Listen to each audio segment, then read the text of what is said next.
ಓಂ ಸಹನಾ ಭವತು ಸಹನೋ ಭುನಕ್ತು ಸಹ ವೀರ್ಯಂ ಕರವಾವಹೈ ತೇಜಸ್ವಿನಾವಧೀತಮಸ್ತು ಮಾ ವಿದ್ವಿಷಾವಹೈ.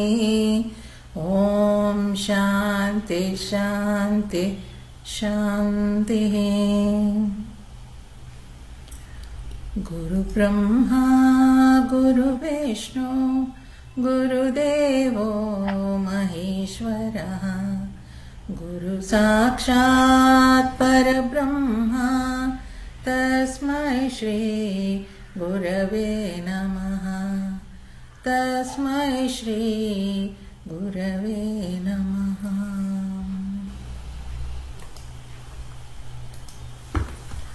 ಆತ್ಮಬೋಧ ಧ್ಯಾನ ಶ್ಲೋಕ. ಪ್ರಾತಸ್ಮರಾಮಿ ಹೃದಿ ಸ್ಫುರದಾತ್ಮತತ್ವಂ ಸಚ್ಚಿತ್ ಸುಖಂ ಪರಮಹಂಸಗತಿಂ ತುರೀಯಂ ಯತ್ ಸ್ವಪ್ನಜಾಗರ ಸುಷುಪ್ತಮವೈತಿ ನಿತ್ಯಂ ತದ್ಬ್ರಹ್ಮ ನಿಷ್ಕಲಮಹಂ ನ ಚ ಭೂತಸಂಗಃ.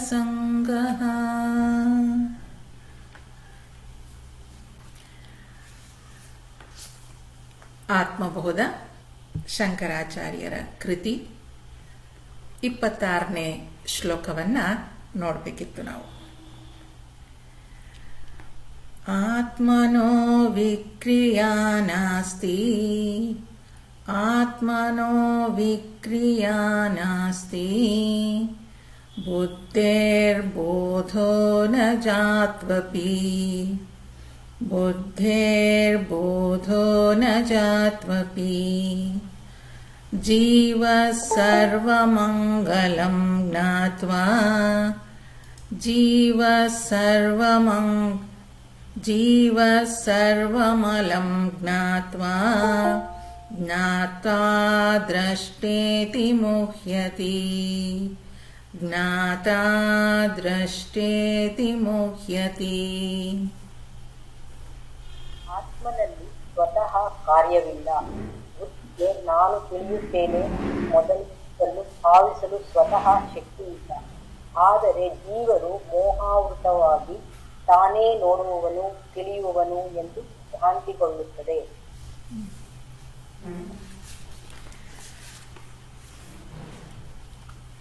ಈಗ ಆಚಾರ್ಯರು ಆತ್ಮ ವಿಚಾರವನ್ನ ಹೇಳ್ತಾ ಇದ್ದಾರೆ.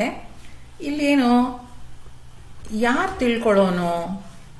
ಇಲ್ಲೇನು ಅನ್ಕೊಂಡ್ಬಿಟ್ಟಿದ್ದಾನೆ, ನಾನು ತಿಳಿಯುತ್ತೇನೆ. ಹಾಗಾದ್ರೆ ಯಾರು ತಿಳಿತಾ ಇರೋದಿಲ್ಲಿ ಅದನ್ನ ವಿಚಾರ ಮಾಡಬೇಕಾಗಿದೆ. ಹೋದ್ವಾರ ನಾವು ಮಾತನಾಡುವಾಗ ಈ ವಿಚಾರ ನೋಡಿದ್ವಿ. ನನಗೆ ಬೇಜಾರಾಗಿದೆ ಅಂತ ಹೇಳುವಾಗ ಈ ನಾನು ಯಾರು, ಬೇಜಾರು ಯಾರಿಗಾಗಿದೆ, ಈ ವಿಚಾರಗಳನ್ನ ನೋಡಿದ್ವಿ. ಈ ಶ್ಲೋಕದಲ್ಲಿ ಆಚಾರ್ಯರು ಹೇಳ್ತಾ ಇದ್ದಾರೆ, ಆ ಆತ್ಮ ಅನ್ನುವಂಥದ್ದು ಬದಲಾಗುವಂಥದ್ದಲ್ಲ. ಈಗ ಸ್ವಲ್ಪ ಈ ನಾನು ಯಾರು, ಈ ಜೀವ ಅಂದ್ರೇನು, ಇದನ್ನೊಂಚೂರು ಅರ್ಥ ಮಾಡ್ಕೊಳ್ಳೋಣ.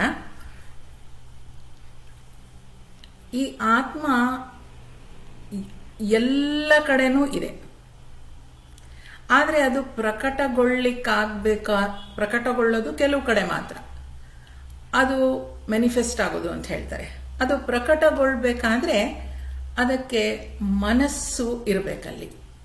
ಈಗ ಆತ್ಮದ ಕಾನ್ಷಿಯಸ್ನೆಸ್ ಅಂತ ಏನು ಹೇಳ್ತೀವಿ, ಆತ್ಮ ಮನಸ್ಸಿನ ಮೇಲೆ ಪ್ರತಿಬಿಂಬಿಸಿದ್ರೆ ಅಲ್ಲಿ ಆ ಜೀವಾತ್ಮ ಅಂತ ಅನ್ನಿಸ್ಕೊಳ್ಳುತ್ತೆ. ಅದು ಎಲ್ಲ ಕೆಲಸಗಳನ್ನು ಮಾಡಲಿಕ್ಕೆ ಆಗತ್ತೆ. ಈ ಆತ್ಮ ಅನ್ನೋದು ಮನಸ್ಸಿನ ಮೇಲೆ ಪ್ರತಿಬಿಂಬಿಸಿದ್ರೆ ಮಾತ್ರ ಜೀವಾತ್ಮ ಆಗಿ ಅದು ಇಂಡಿವಿಜುವಾಲಿಟಿ ಅಂದ್ರೆ ನಾನು ಅಂತ ಅನ್ನಿಸ್ಕೊಳ್ಳಿಕ್ಕೆ ಶುರುವಾಗತ್ತೆ. ಹಾಗಾದ್ರೆ ಈ ನಾನು ನಾನು ಅಂತ ಕರಿತೀನಲ್ಲ, ಅದು ಯಾರ್ಗೆ ಅಂತ ತಿಳ್ಕೊಳ್ಬೇಕು.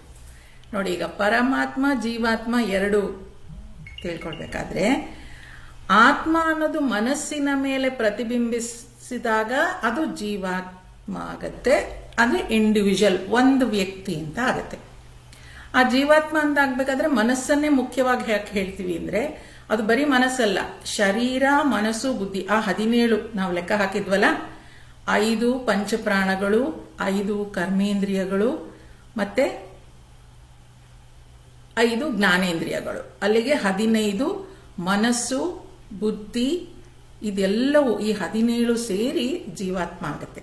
ಆದ್ರೆ ಅದನ್ನ ಬ್ರೀಫ್ ಆಗಿ ಚಿಕ್ಕದಾಗಿ ಹೇಳಬೇಕು ಅಂದ್ರೆ, ಮನಸ್ಸಿನ ಮೇಲೆ ಈ ಆತ್ಮದ ಪ್ರತಿಬಿಂಬ ಬಿದ್ದಾಗ ಅದು ಜೀವಾತ್ಮ ಅಂತ ಅನ್ನಿಸ್ಕೊಳ್ಳುತ್ತೆ. ಹಾಗಾದ್ರೆ ಈ ನಾನು ನಾನು ಅಂತ ಹೇಳ್ಕೊಳ್ತೀನಲ್ಲ, ಯಾರದು ನಾನು ಅಂದ್ರೆ, ಆ ನಾನು ಅನ್ನೋದು ಒಂದು ಐ ಥಾಟ್ ಅಷ್ಟೇ, ಅದು ವಿಚಾರ. ಅದು ನಾನು ಅಂತ ಅಂದ್ರೆ ಅದೊಂದು ಥಾಟ್, ವಿಚಾರ ಅಷ್ಟೇನೆ. ಈಗ ನನಗೆ ಬೇಜಾರಾಗಿದೆ ಅಂತ ಹೇಳ್ಕೊಳ್ಳೋದಾದ್ರೆ, ಬೇಜಾರೆಲ್ಲಾಗುತ್ತೆ? ಮನಸ್ಸಲ್ಲಾಗುತ್ತೆ. ಆ ಮನಸ್ಸಲ್ಲಾಗೋ ಬೇಜಾರು ಈ ಆತ್ಮ ಅದ್ರ ಮೇಲೆ ರಿಫ್ಲೆಕ್ಟ್ ಆದಾಗ, ಅದರ ಪ್ರತಿಬಿಂಬ ಬಿದ್ದಾಗ, ಆತ್ಮ, ಮನಸ್ಸು, ಆ ಬೇಜಾರು ಎಲ್ಲ ಸೇರ್ಕೊಂಡಿದೆ. ಆವಾಗ ಒಂದು ವಿಚಾರ ಹೇಳುತ್ತೆ, ಏನಂತ? ನನಗೆ ಬೇಜಾರಾಗಿದೆ ಅಂತ. ಆ ನನಗೆ ಬೇಜಾರಾಗಿದೆ ಅನ್ನೋದು ಒಂದು ವಿಚಾರ. ಆ ವಿಚಾರ ಹೇಳಲಿಲ್ಲ ಅಂದ್ರೆ ಅಲ್ಲಿ ನನಗೆ ಬೇಜಾರಾಗಿದ್ದು ಗೊತ್ತೇ ಆಗಲ್ಲ, ಸಫರಿಂಗೇ ಇಲ್ಲ. ಹೇಗೆ ಅಂದ್ರೆ, ಈಗ ನೋಡಿ, ಈ ನಾನು ಅನ್ನೋದು ನಿದ್ರೆಯಲ್ಲಿ ಇಲ್ಲ, ಅಂದ್ರೆ ಡೀಪ್ ಸ್ಲೀಪಲ್ಲಿ ಇಲ್ಲ, ಅಥವಾ ಸಮಾಧಿ ಸ್ಥಿತಿ ಅಂತ ಒಂದು ತಪಸ್ಸಿನಲ್ಲಿ ಮಾಡ್ತಾರೆ, ಆ ಸ್ಥಿತಿಯಲ್ಲೂ ಕೂಡ ಈ ನಾನು ಅನ್ನೋದಿಲ್ಲ. ಹಾಗಂತ ಈ ಬೇಜಾರು, ಸಂತೋಷ ಇವೆಲ್ಲ ಆಗೋದು ಅನುಭವಕ್ಕೆ ಬರ್ತಾ ಇಲ್ವಾ? ಅನುಭವಕ್ಕೆ ಬರ್ತಾ ಇದೆ. ಆದ್ರೆ ಅಲ್ಲಿ ನಾನು ಅನ್ನೋದು ಇಲ್ಲದೆ ಇರೋದ್ರಿಂದ ಸಫರಿಂಗ್ ಇಲ್ಲ. ನೋವಿದೆ, ಆದ್ರೆ ಅದನ್ನ ಅನುಭವಿಸುವವನಿಲ್ಲ ಅಲ್ಲಿ. ಹಾಗಾಗಿ ಇಲ್ಲಿ ಆಚಾರ್ಯರೇನು ಹೇಳ್ತಿದ್ದಾರೆ, ಈ ಆತ್ಮಕ್ಕೆ ನೋಡಿ, ಆತ್ಮನೋ ವಿಕ್ರಿಯಾ ನಾಸ್ತಿ. ವಿಕ್ರಿಯಾ ನಾಸ್ತಿ ಅಂತಂದ್ರೆ ಅವನು ಏನನ್ನೂ ಕೆಲಸ ಮಾಡ್ತಾ ಇಲ್ಲ, ಅವನು ಬರೀ ಬೆಳಕನ್ನ ಕೊಡ್ತಾ ಇರೋದು. ಬುದ್ಧೇರ್ಬೋಧೋನ ಜಾತ್ವಪಿ. ಹಾಗೆ ಈ ಮನಸ್ಸು ಕೂಡ ಇನರ್ಟ್, ಮನಸ್ಸು ಕೂಡ ಜಡ. ಆ ಮನಸ್ಸಿನ ಜೊತೆ ನಾವು ಈ 17 ಏನ್ ಲೆಕ್ಕ ಹಾಕಿದ್ವಿ, ಅದು ಎಲ್ಲವೂ ಜಡ. ಆದ್ರೆ ಈ ಆತ್ಮ ಅನ್ನೋದು ಕಾನ್ಶಿಯಸ್ನೆಸ್, ಅಂದ್ರೆ ಆಲ್ ಪರ್ವೇಡಿಂಗ್ ಕಾನ್ಶಿಯಸ್ನೆಸ್ ಏನಿದೆ ಆತ್ಮ, ಅದು ನಿತ್ಯ ಶುದ್ಧ ಆನಂದ ಸ್ವರೂಪ. ಅದಕ್ಕೆ ಈ ಯಾವುದೇ ಮನಸ್ಸಿನ ಪ್ರಭಾವ, ಮನಸ್ಸಿನ ಮೇಲಾಗೋ ಪ್ರಭಾವ ಅದಕ್ಕೆ ಅಂಟ್ಕೊಳ್ಳೋದೇ ಇಲ್ಲ. ಅದೆರಡೂ ಒಂದಾಗಿ ಜೀವಾತ್ಮ ಅಂತ ಅನ್ನಿಸ್ಕೊಂಡಾಗ ಮಾತ್ರ ಅಲ್ಲಿ ಅನುಭವಗಳು ಶುರುವಾಗತ್ತೆ. ಆತ್ಮನಲ್ಲಿ ಸ್ವತಃ ಕಾರ್ಯವಿಲ್ಲ, ಆತ್ಮ ಯಾವುದೇ ಕೆಲಸವನ್ನು ಮಾಡ್ತಾ ಇಲ್ಲ. ಬುದ್ಧಿಗೆ ನಾನು ತಿಳಿಯುತ್ತೇನೆ ಮೊದಲಾದುದನ್ನು ಭಾವಿಸಲು ಸ್ವತಃ ಶಕ್ತಿ ಇಲ್ಲ. ಆ ಮನಸ್ಸಿದ್ರೂ ಕೂಡ ಈ ಆತ್ಮ ಇದ್ರೆ ಮಾತ್ರ ಅದಕ್ಕೆ ಈ ಶಕ್ತಿ ಇರ್ಲಿಕ್ಕೆ ಸಾಧ್ಯ, ಇಲ್ಲದೆ ಇದ್ರೆ ಅದು ಸಾಧ್ಯ ಇಲ್ಲ ಅದಕ್ಕೆ. ಆದರೆ ಜೀವರು ಮೋಹಾವೃತವಾಗಿ ತಾನೇ ನೋಡುವವನು, ತಿಳಿಯುವವನು ಎಂದು ಭ್ರಾಂತಿಗೊಳ್ಳುತ್ತದೆ. ಯಾವಾಗ ಈ ಜೀವಾತ್ಮ ಏನಿದೆ ಇದು ಆತ್ಮನ ಬೆಳಕಿನಲ್ಲಿ ಇದೆಲ್ಲವನ್ನು ಅನುಭವಿಸಿದಾಗ ಏನನ್ನತ್ತೆ, ನಾನು ತಿಳ್ಕೊಳ್ತಾ ಇದ್ದೀನಿ, ನನಗೆ ಅರ್ಥ ಆಗ್ತಾ ಇದೆ ಅಂತ. ಹಾಗಾದ್ರೆ ಈಗ ಅನುಭವಿಸ್ತಾ ಇರೋದು ಯಾರು ಇಲ್ಲಿ? ಜೀವಾತ್ಮ. ಜೀವಾತ್ಮ ಅಂದ್ರೆ ಏನು?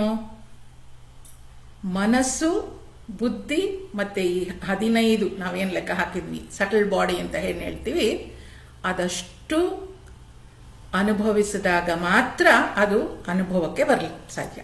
ಈಗ ಉದಾಹರಣೆ ಕೊಡೋದಾದ್ರೆ, ಒಂದು ಕಂಪ್ಯೂಟರ್ ಇದೆ, ಇದು ಹಾರ್ಡ್ವೇರ್, ಅದರಲ್ಲಿ ಸಾಫ್ಟ್ವೇರ್ ಇದೆ, ಎಲ್ಲ ಇದ್ದು ಆ ಪವರ್ ಸಪ್ಲೈ ಕನೆಕ್ಟ್ ಮಾಡಿದ್ರೆ ಮಾತ್ರ ಅದೆರಡು ಕೆಲಸ ಮಾಡುತ್ತೆ.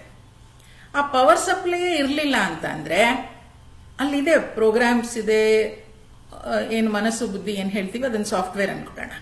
ಮನಸ್ಸಿದೆ, ಶರೀರ ಅಂದ್ರೆ ಕಂಪ್ಯೂಟರ್ ಹಾರ್ಡ್ವೇರ್ ಅನ್ಕೊಳ್ಳೋಣ, ಲ್ಯಾಪ್ಟಾಪ್ ಏನಂತಿರೋದು ಅದು ಇದೆ. ಅದರಲ್ಲಿರೋ ಅಂತಹ ಈ ಮನಸ್ಸು ಅಂತ ರೆಪ್ರೆಸೆಂಟ್ ಮಾಡುವಂತ ಸಾಫ್ಟ್ವೇರ್ ಕೂಡ ಇದೆ. ಆದ್ರೆ ಅಲ್ಲಿ ಎಲೆಕ್ಟ್ರಿಸಿಟಿ, ಆತ್ಮ ಅನ್ನೋದು ಇರ್ಲಿಲ್ಲ ಅಂದ್ರೆ ಇವೆರಡು ಏನು ಕೆಲಸ ಮಾಡಕ್ ಆಗೋದೇ ಇಲ್ಲ. ಅದನ್ನೇ ಇಲ್ಲಿ ಆಚಾರ್ಯರು ಹೇಳ್ತಿದ್ದಾರೆ, ಶರೀರ ಅಥವಾ ಮನಸ್ಸು ಯಾವುದೇ ಅನುಭವ ಪಡೀಲಿಕ್ಕೆ ಸಾಧ್ಯ ಇಲ್ಲ ಎಲ್ಲಿವರೆಗೂ ಅಲ್ಲಿ ಆತ್ಮ ಅನ್ನೋದು ಇರೋದಿಲ್ವೋ. ಆತ್ಮ ಅನ್ನೋದಿದ್ರೆ ಮಾತ್ರ ಆ ಅನುಭವ ಪಡೀಲಿಕ್ಕೆ ಸಾಧ್ಯ ಅಂತ. ಈಗ ಯಾವ್ದಾದ್ರೂ ಒಂದು ಅನುಭವ ನಮ್ಗಾಗ್ಬೇಕು ಅನ್ನೋದಾದ್ರೆ ಅಲ್ಲಿಗೆ ನೋಡಿ ಏನೇನಿರ್ಬೇಕು. ಆತ್ಮ ಇರಬೇಕು, ಆತ್ಮತತ್ವ ನಮ್ಮಲ್ಲಿ ಎಲ್ಲ ಜೀವ ಬೆಳಗ್ತಾ ಇರುವಂತ ಆತ್ಮತತ್ವ ಇರಬೇಕು, ಮನಸ್ಸಿರಬೇಕು, ಹೌದಾ. ಅದಾದ್ಮೇಲೆ ಅಹಂಕಾರ ಇರಬೇಕು. ಅಹಂಕಾರ ಅಂದ್ರೆ ಐ ಥಾಟ್, ನಾನು ಅಂತ ಹೇಳ್ಕೊಳ್ಳೋ ಐ ಥಾಟ್ ಇರಬೇಕು. ಆಮೇಲೆ ಈ ಸ್ಯಾಡ್ನೆಸ್ ಅಥವಾ ನನಗೆ ಬೇಜಾರು ಅಥವಾ ಬೇಜಾರಾಗಿರುವಂತ ಯಾವುದೋ ಒಂದು ಘಟನೆ, ಇದು 4 ಇದ್ರೆ ಮಾತ್ರ ಅದು ನಮ್ಮ ಅನುಭವಕ್ಕೆ ಬರಲಿಕ್ಕೆ ಸಾಧ್ಯ. ಹಾಗಾದ್ರೆ ಈಗ ಪ್ರಾಬ್ಲಮ್ ಸುಲಭ ಆಯ್ತು ನೋಡಿ ನಮ್ಗೆ. ಏನಂತ, ಈಗ ಆತ್ಮ ಕಾನ್ಶಿಯಸ್ನೆಸ್ ಇದೆ, ಮನಸ್ಸಿದೆ, ಬೇಜಾರಾಗೋದು ಯಾವುದೇ ವಿಚಾರ ಇದೆ, ಬೇಜಾರೋ ಸಂತೋಷನೋ ಏನೋ ವಿಚಾರ, ಅದೆಲ್ಲವೂ ಇದೆ, 3 ಇದೆ. ಅಲ್ಲಿ ಐ ಥಾಟ್, ನಾನು ಅನ್ನೋ ಭಾವನೆ ಇಲ್ಲದೆ ಇದ್ರೆ ಈ ನೋವು ಅನುಭವಕ್ಕೆ ಬರುವುದೇ ಇಲ್ಲ. ಹಾಗಾದ್ರೆ ಈ ನಾನು ಅನ್ನೋದನ್ನ ತೆಗೆದಾಕ್ಬಿಟ್ರೆ ಹೇಗೆ? ಅಂದ್ರೆ ಈಗ ನಿದ್ರೆಯಲ್ಲಿ ನಾನು ಅನ್ನೋ ಅನುಭವ ಇಲ್ವಲ್ಲ, ಸಮಾಧಿಯಲ್ಲೂ ಇಲ್ವಲ್ಲ. ಹಾಗಾದ್ರೆ ಈ ನಾನು ತೆಗೆದಾಕ್ಬಿಟ್ರೆ ಪ್ರಾಬ್ಲಮ್ ಸಾಲ್ವ್ ಆಗತ್ತಾ? ಆಚಾರ್ಯರು ಹೇಳ್ತಾರೆ ಅದು ಮಾಡ್ಲಿಕ್ಕಾಗಲ್ಲ. ಯಾಕೆ? ವ್ಯವಹಾರದಲ್ಲಿ ನಾನು ಅಂತ ಹೇಳ್ಕೊಳ್ಬೇಕು. ನಾನು ಆ ಐನೆಸ್, ಆ ನಾನು ಅನ್ನೋದು ಇದ್ದೇ ಇರುತ್ತೆ, ಅದು ಬೇಕೇ ಬೇಕು. ಹಾಗಾದ್ರೆ ಸೊಲ್ಯೂಷನ್ ಏನದಕ್ಕೆ? ಮುಂದಿನ ಶ್ಲೋಕದಲ್ಲಿ ಅವರು ಹೇಳ್ತಾರೆ. ಈ ನಾನು ಗೊತ್ತಾಗಿದೆ ಈಗ ಏನಂತ. ಈಗ ನಾವು ನೋಡಿ ಜೀವನದಲ್ಲಿ ಕಷ್ಟ ಸುಖ, ಈಗ ಎಲ್ಲೋ ಹೋಗಿರ್ತೀವಿ ಅಂತ ಇಟ್ಕೊಳ್ಳಿ, ಎಲ್ಲರೂ ಸೇರಿ ಕೆಲಸ ಮಾಡಿರ್ತೀವಿ. ಕೆಲಸ ಮಾಡಿದಾಗ ಕೆಲಸ ಚಂದದಲ್ಲಿ ಆಗಿರುತ್ತೆ, 4-5 ಜನ ಸೇರ್ಕೊಂಡು ಮಾಡಿರ್ತೀವಿ. ಯಾರೋ ಒಬ್ರು ಬಂದು ಎಲ್ಲ ಕೆಲಸ ಒಟ್ಟಿಗೆ ಸೇರ್ ಮಾಡಿರ್ತೀವಿ. ಯಾರೋ ಬಂದು ಈ ರಂಗೋಲೆ ಎಷ್ಟು ಚೆನ್ನಾಗಿದೆ, ಯಾರು ಹಾಕಿದ್ರು? ಅಲ್ಲಿವರೆಗೂ ನಾವೆಲ್ಲರೂ ಒಟ್ಟಿಗೆ ಕೆಲಸ ಮಾಡಿದ್ವಿ, ನಮ್ಗೆ ಯಾರಿಗೂ ಭೇದ ಭಾವ ಇರಲಿಲ್ಲ. ಒಂದು ಸಲ ಈ ರಂಗೋಲೆ ಯಾರು ಇಷ್ಟು ಸುಂದರವಾಗಿ ಹಾಕಿದ್ದು ಅಂತ ಬಂದ ಕೂಡಲೇ ನಾನ್ ಹಾಕ್ದೆ ಅಂತ ಯಾರಾದ್ರೂ ಹೇಳಿದ್ರೆ, ಅವ್ರನ್ನ ಹೌದಾ ತುಂಬಾ ಚೆನ್ನಾಗಿ ಹಾಕಿದ್ರಿ ಅಂತ ಅವ್ರು ಹೊಗಳಿದ್ರೆ, ಸುತ್ತಲೂ ಇರೋರ್ಗೆ ಏನ್ ಶುರು ಆಗುತ್ತೆ ನೋಡು, ನಾವೆಲ್ಲ ಒಟ್ಟಿಗೆ ಸೇರ್ ಮಾಡಿದ್ವಿ, ಆದ್ರೆ ಅವಳಿಗೆ ಮಾತ್ರ ಪ್ರಶಂಸೆ ಸಿಗ್ತಾ ಇದೆ. ಅದ್ ಎಲ್ಲಿ ಶುರು ಆಯ್ತು ಸಮಸ್ಯೆ? ನಾವು ಅಂತ ಇದ್ದಾಗ ಸಮಸ್ಯೆ ಇರಲಿಲ್ಲ, ನಾನು ಅಂತ ಬಂದ ಕೂಡಲೇ ಸಮಸ್ಯೆ ಶುರುವಾಯಿತು. ಆ ನಾನು ಅನ್ನೋದು ಯಾವಾಗ ಸಮಸ್ಯೆಯನ್ನ ಕ್ರಿಯೇಟ್ ಮಾಡುತ್ತೆ ಅನ್ನೋದು ಗೊತ್ತಾಗ್ತಿದ್ಯೋ ನಮಗೆ, ಅದು ಬರೀ ಆ ಸಾಮೂಹಿಕವಾಗಿ ಮಾಡೋದಲ್ಲ, ಇಂಡಿವಿಜುವಲ್ ಮನೆಗಳಲ್ಲಿ ಕೆಲಸ ಮಾಡುವಾಗಲೂ ಹಾಗೆ. ಯಾವಾಗ ಈ ನಾನು ಅನ್ನೋದ್ರಿಂದಲೇ ಪ್ರಾಬ್ಲಮ್ ಶುರುವಾಗ್ತಿದೆ ಅಂತ ಅನ್ಸುತ್ತೋ, ಈಗ ನಾನು ತೆಗೆದು ಹಾಕ್ಬಿಟ್ರೆ ಪ್ರಾಬ್ಲಮ್ ಸಾಲ್ವ್ ಆಗ್ಬೇಕಲ್ಲ. ಈಗ ನೋಡಿ, ಡೀಪ್ ಸ್ಲೀಪ್, ನಾನು ನಿದ್ರೆಯಲ್ಲಿ ಆಳವಾದ ನಿದ್ರಿಸ್ತಿದ್ದೀನಿ ಅಂದ್ರೆ ನನ್ಗೆ ಯಾವ ಸಮಸ್ಯೆನೂ ಇಲ್ಲ. ಯಾಕೆ? ಅಲ್ಲಿ ನಾನು ಅನ್ನೋದೇ ಇಲ್ಲ. ಹಾಗಂತ ಅಲ್ಲಿ ಆತ್ಮ ಇಲ್ವಾ? ಇದೆ. ಮನಸ್ಸಿಲ್ವಾ? ಇದೆ. ಏನೇನೋ ವಿಚಾರಗಳು ಹಗ್ಲಿಂದೆಲ್ಲ ಇಲ್ವಾ? ಇದೆ. ಆದ್ರೆ ಐ ಥಾಟ್ ಇಲ್ಲ, ಅಂದ್ರೆ ನಾನು ಅನ್ನೋ ವಿಚಾರ ಇಲ್ಲ, ಆದ್ರಿಂದ ಅಲ್ಲಿ ನೋವು ಇಲ್ಲ. ಹಾಗಂತ ನಾವು ನಾನು ಅನ್ನೋದನ್ನ ತೆಗೆದಾಕ್ಬಿಟ್ರೆ ನಮ್ಮ ಪ್ರಾಬ್ಲಮ್ ಸಾಲ್ವ್ ಆಗುತ್ತೆ, ನಂಗೆ ಸುಖ ದುಃಖಗಳನ್ನ ಮೀರಿ ನಿಲ್ತೀನಿ ಅಂತ ಅನ್ಕೊಳ್ತೀವಿ ಅನ್ನೋದಾದ್ರೆ ಆಚಾರ್ಯರು ಹೇಳ್ತಾರೆ ಅದು ವ್ಯವಹಾರದಲ್ಲಿ ಬೇಕು, ಅದನ್ನ ತೆಗೆದುಹಾಕ್ಲಿಕ್ಕೆ ಆಗಲ್ಲ. ಹಾಗಾದ್ರೆ ಏನ್ ಮಾಡಬೇಕು? ಮುಂದಿನ ಶ್ಲೋಕದಲ್ಲಿ ಹೇಳ್ತಾರೆ,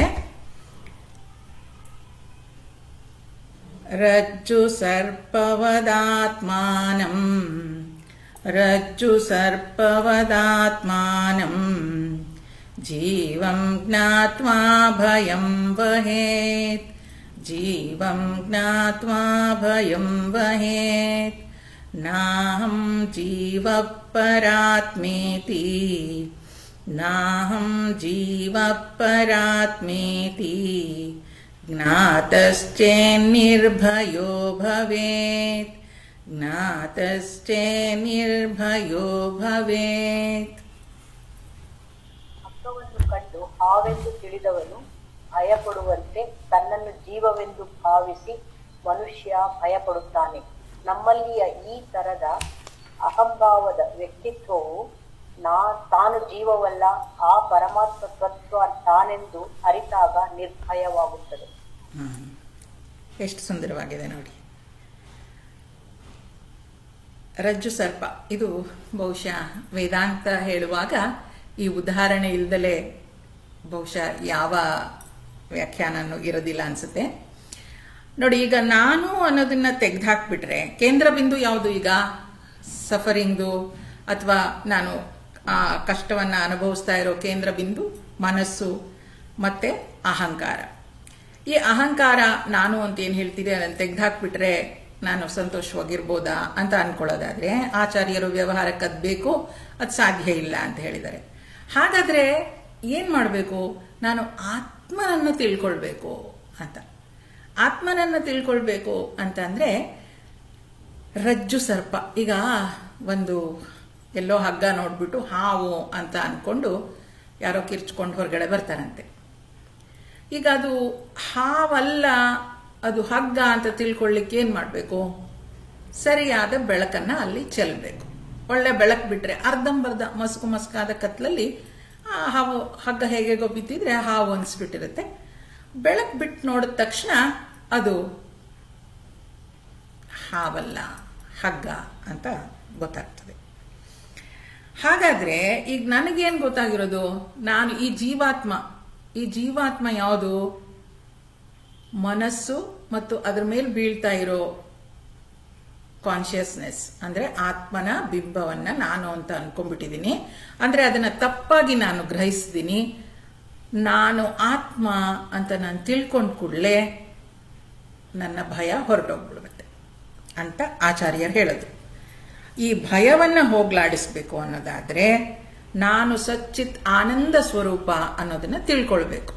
ಇಲ್ಲಿ ಹಗ್ಗ ಅಂತಂದ್ರೆ ಸಚ್ಚಿತ್ ಆನಂದ ಸ್ವರೂಪ, ಅದು ಹಾವು ಅಂತ ಹೇಳುವಾಗ ಈ ಶರೀರ ಮನಸ್ಸು ಬುದ್ಧಿ ಇದನ್ನ ನಾನು ಅಂತ ತಿಳ್ಕೊಂಡ್ಬಿಟ್ಟಿದ್ದೀನಿ. ಈಗೇನಾಗೋಗ್ತಾ ಇದೆ ಅಂತಂದ್ರೆ ಈ ಹಗ್ಗವನ್ನ ಹಾವು ಅಂತ ತಿಳ್ಕೊಂಡು ನಾವು ಪ್ರಾಬ್ಲಮ್ಸ್ನ ಸಾಲ್ವ್ ಮಾಡ್ಕೊಳ್ಳೋದಿಕ್ಕೆ ಆ ಹಾವನ್ನ ಹೊಡಿಲಿಕ್ಕೆ ಹೋಗ್ತಾ ಇದೀವಿ. ಹಾವಿಗೆ ಇಮ್ಯಾಜಿನರಿ, ಅದು ಹಾವಲ್ಲಿ ಇಲ್ವೇ ಇಲ್ಲ. ಹಗ್ಗವನ್ನ ನೋಡಿ ಹಾವು ಅಂತ ಅನ್ಕೊಳ್ತಾ ಇದೀವಿ ನಾವು. ಅದನ್ನ ಆ ಅನ್ಕೊಳ್ತಾ ಇರೋ ಹಾವಿನ ಜೊತೆ ಈಗ ಆ ಹಾವು ಓಡಿಸೋದಕ್ಕೆ ನಾವು ಕೋಲ್ ತಗೊಂಡು ಹೊಡೆದ್ರೆ ಅಥವಾ ಅದಕ್ಕೆ ಹೊಡಿಬೇಕು ಅನ್ನೋದು ಅಥವಾ ಕಣ್ಣು ಮುಚ್ಕೊಂಡ್ಬಿಟ್ರೆ ಅಲ್ಲಿ ಹಾವಿಲ್ಲ ಅನ್ಕೊಳ್ಳೋದು ಅವೆಲ್ಲ ಆಗಲ್ಲ. ಅಲ್ಲಿ ಏನಾಗ್ಬೇಕು? ಆ ಹಗ್ಗವನ್ನ ಸರಿಯಾದ ಬೆಳಕಿನಲ್ಲಿ ನೋಡಿದಾಗ ಮಾತ್ರ ಅದು ಹಾವಲ್ಲ ಹಗ್ಗ ಅಂತ ಗೊತ್ತಾದ ಕೂಡಲೇ ಹಾವಿನ ಭಯ ಹೊರಟೋಗ್ಬಿಡುತ್ತೆ. ಆದ್ರೆ ನಾವಿಲ್ಲೇನ್ ಮಾಡ್ತಾ ಇದ್ದೀವಿ? ನೋವು, ನಲಿವು, ಸುಖ, ದುಃಖ ಎಲ್ಲ ಆಗ್ತಾ ಇರೋದು ಶರೀರ ಮನಸ್ಸು ಬುದ್ಧಿಯಲ್ಲಿ. ಈ ಶರೀರ ಮನಸ್ಸು ಬುದ್ಧಿಯಲ್ಲಿ ಆಗ್ತಾ ಇರೋದು, ಹಾವಿನಲ್ಲಿ ಆಗ್ತಾ ಇರೋ ವಿಕಾರಗಳು, ಇದನ್ನ ನಾವು ಹೊಡೆದಾಡಕ್ ಶುರು ಮಾಡ್ತಾ ಇದ್ದೀವಿ. ಯಾರೋ ಏನೋ ಅಂದ್ರು ಅವ್ರಿಗೆ ಮತ್ತೆ ಕನ್ವಿನ್ಸ್ ಮಾಡಕ್ ಹೋಗ್ತೀವಿ ಅಥವಾ ಜಗಳ ಆಡಕ್ ಹೋಗ್ತೀವಿ ಅವ್ರ ಜೊತೆ, ಅವ್ರಿಗೆ ಬುದ್ಧಿವಾದ ಹೇಳಕ್ ಹೋಗ್ತೀವಿ. ಇದೆಲ್ಲ ಏನೋ ಹಾವನ್ನ ಓಡಿಸೋ ಆಟ. ಅಲ್ಲಿ ಹಾವು ಇಲ್ವೇ ಇಲ್ಲ. ಆಚಾರ್ಯರು ಅದಕ್ಕೆ ಹೇಳ್ತಾರೆ, ಆ ಜ್ಞಾನ ಚಕ್ಷು, ಜ್ಞಾನದ ಕಣ್ಣಿನಿಂದ ಸರಿಯಾಗಿ ನೀನು ಶರೀರ ಮನಸ್ಸು ಬುದ್ಧಿಯಲ್ಲ, ನೀನು ನಿತ್ಯ ಶುದ್ಧ ಆನಂದ ಸ್ವರೂಪ ಅನ್ನೋದನ್ನ ತಿಳ್ಕೊ. ಅವಾಗ ಭಯ ಹೊರಟೋಗುತ್ತೆ. ಹಾಗಾದ್ರೆ ಈ ಹಾವು ಯಾಕೆ ಕಾಣಿಸ್ತಾ ಇತ್ತು ನಮ್ಗೀಗ? ಹಗ್ಗ ನಾವು ನೋಡಿಲ್ಲ ಅಂತಲ್ಲ, ಗೊತ್ತಿದೆ ನಮ್ಗೆ, ಅಲ್ಪ ಸ್ವಲ್ಪ ಗೊತ್ತಿದೆ ಅಲ್ಲಿ ಏನೋ ಒಂದ್ ಆ ತರ ಕಾಣಿಸ್ತಾ ಇದೆ ಅಂತ. ಅದಿರೋದ್ರಿಂದ ಹಾವು ಕಾಣಿಸಕ್ ಶುರು ಆಯ್ತು. ಅಲ್ಲಿ ಏನು ಇರಲಿಲ್ಲ ಅಂದ್ರೆ ಏನು ಇರ್ತಾನೆ ಇರಲಿಲ್ಲ. ಹಗ್ಗ ಅಲ್ಲಿ ಹೇಗೆಗೋ ಸ್ವಲ್ಪ ಇದ್ದಿದ್ರಿಂದ ಅದನ್ನ ನಾವು ತಪ್ಪು ತಿಳ್ಕೊಂಡಿದ್ರೆ ಹಾವು ಅನ್ನಕ್ ಕಾಣಿಸಕ್ ಶುರು ಆಯ್ತು. ಹಾಗೆ ನನಗೆ ಆತ್ಮ ಗೊತ್ತಿಲ್ಲ ಅಂತಲ್ಲ, ಕಾನ್ಶಿಯಸ್ನೆಸ್ ಗೊತ್ತಿಲ್ಲ ಅಂತಲ್ಲ, ಗೊತ್ತಿದೆ. ಆದ್ರೆ ಅದನ್ನ ಸರಿಯಾಗಿ ತಿಳ್ಕೊಂಡಿಲ್ಲ ಅಷ್ಟೇ. ಆ ಕಾನ್ಶಿಯಸ್ನೆಸ್ನ ಅಂದ್ರೆ ಆ ಆತ್ಮನನ್ನ ನಾನು ಯಾವಾಗ ಸರಿಯಾಗಿ ತಿಳ್ಕೊಳ್ತೀನೋ ಆಗ ಈ ಭಯ ಹೊರಟೋಗುತ್ತೆ.